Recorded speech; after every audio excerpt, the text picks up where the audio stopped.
Clemmy is with us. Clemmy is in Atlanta, Georgia. Is it Clemmy? Is that correct? Yes, sir. How can we help?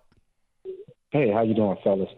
Hey, so I've got a question. I'm in a job that I love, and with my career trajectory, I'm assistant manager at a retail store, and within the next year or so, I want to bump up to a store manager and ride that out for another 5 years and stay with the company and go to corporate office after that.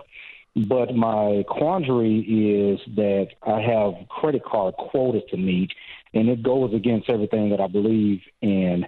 And I have to push these, get store credit cards, and I'm having a hard time doing my job effectively.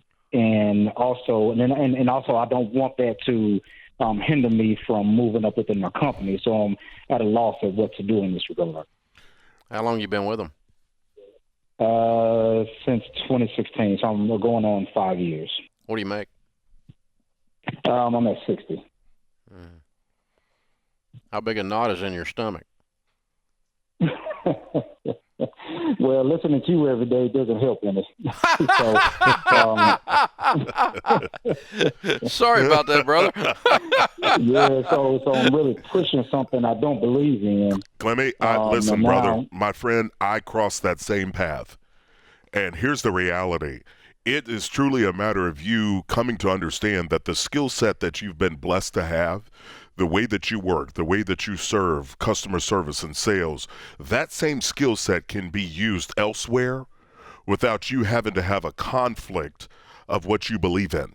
And it's going to require you to have that thought process before you gain clarity. And I would tell you what I did was I started to write down options. Where else can I go and help people and serve well without having to do something I don't believe in? And I'm going to tell you, in that industry, it's not going to go away. You're not going to be able to miss this. In order to move up, you're going to have to embrace it. And not only embrace it, do it well.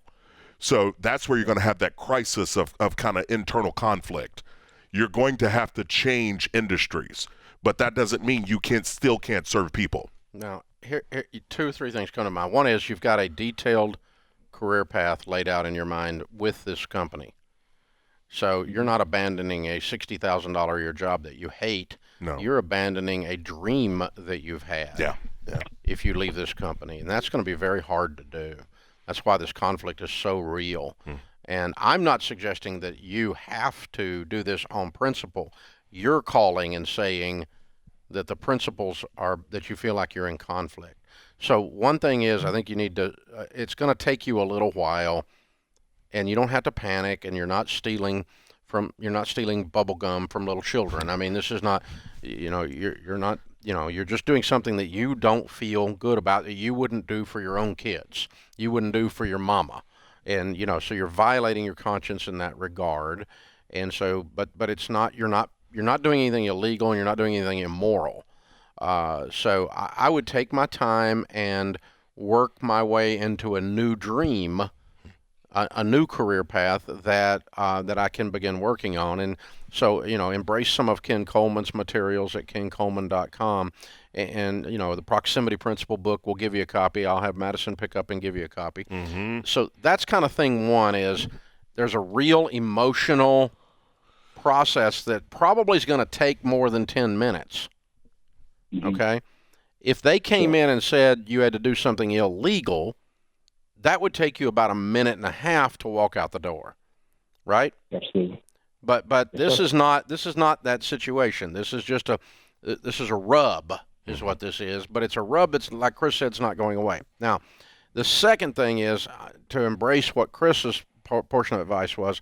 One of my favorite books on business that I've ever read is by our friend Rabbi Daniel Lapin, and it's called Thou Shalt Prosper. And Rabbi Lapin, as you can obviously guess, is a Jewish Orthodox rabbi. And the book is the 10 reasons that Jewish people have had a tendency to prosper throughout history beyond the population that they've been installed in. And so, for instance, 3% of Americans are Jewish, 67% of the Forbes 400 is.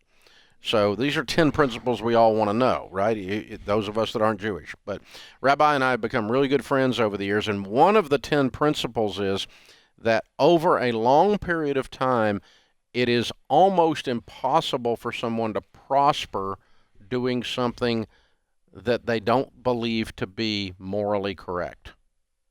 Yes. So it's going to be very difficult over the next 10 years for your dream path to actually occur, because you have this other, knot in your stomach. And, and I'm sorry I put it there, but I'm glad you recognize it. I mean, again, I'm not pounding my fist and yelling that this company is horrible or something. They're just a retail company selling credit cards. They all do. And my goal is that one day enough Americans wake up and realize that the credit card is basically the cigarette of the financial world, that companies like this quit doing that, because the public pressure forces them to. Like the public pressure is forced a change in smoking. Yeah. When I was growing up, you could smoke on an airplane. A metal tube with people in it full of smoke. I mean, it's just amazing. In the air. It's just, and the funniest one was when they went to no smoking sections. Yes. As if the magic. You were exempt. It's like the no pee into the pool. I mean, it's like it doesn't go to the other end of the pool. Come on. And so, but anyway, that's what's going to happen as we continue to have more and more and more people understand that living debt-free is a fabulous way of doing it. It really is. And Clemmy, I'm going to tell you, that little knot that you have right now is only going to continue to grow. Yeah, I'm sorry. And so I am too, but I'm excited for you. The thing that I got to was that it was a matter of the Lord had something else for me to do. And so having that awareness, as Dave said, you do shift the dream. But you do understand that you're still able to serve people and use the skill set you've been blessed to have and that you've polished. And so, again, get Ken's book. We're going to send you a copy. I want you to read it, but start to lay out options. And I'm proud of you for reaching out and talking about this early on. It was something I struggled with before I reached out to a mentor to discuss.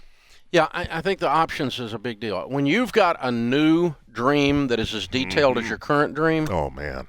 Oh, game changer. In a different area that's not going to cause you these knots in your stomach, then making the change will be easy. Right now, the idea of making the change is going from this dialed-in path to nothing. Yep. And that's not a jump anybody can make emotionally if you're wise. And your emotions will stop you from doing that, and they should.